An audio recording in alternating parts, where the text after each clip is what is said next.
His soothing music marked the start to the closing gala of Black History Month. But Fawzia, with her poem, has a lot to say. The colors so you will tear into the music you listen to, the dances you do, the slang you say. Try to remember a time they didn't see the color black for a whole day. We use colors to create masterpieces, and then we throw them away. But when it comes time to support a cause like Black Lives Matter, we turn the other way.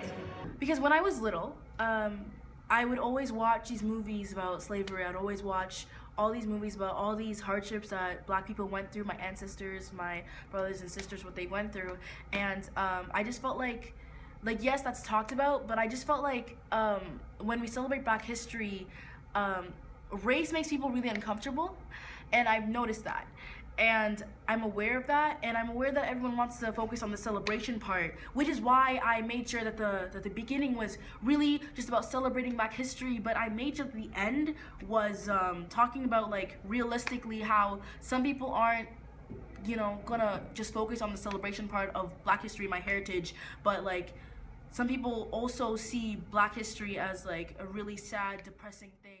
With all the celebrations going on, there were few disappointments too.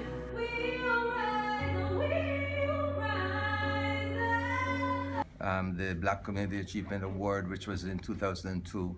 The idea was always that we would select one male and one female who had served our community. But this year, all of a sudden, we only had two male, and what they tell me was that there were no female nominations, and I find that disheartening because we have a little more women than men in this community, and I am an advocate for gender equity, and I'll even go further than that we need more female being involved in politics, and if we don't give them the recognition, then it doesn't work. So Leroy, one of the award winners at the gala, was open enough to talk about his childhood.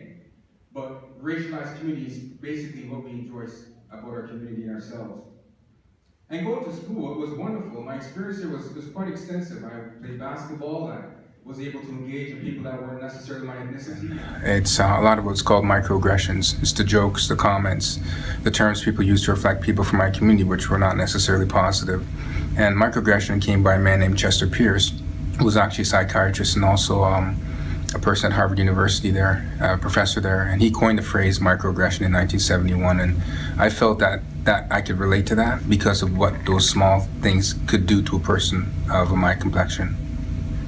In school here, being a resident of London, things have changed a bit as far as what's called education. People are understanding a little bit more about the significance of Black history and how it's important to our Canadian context. And has anyone ever accomplished anything without mistakes? For Fensha TV, Visheshika Bharti.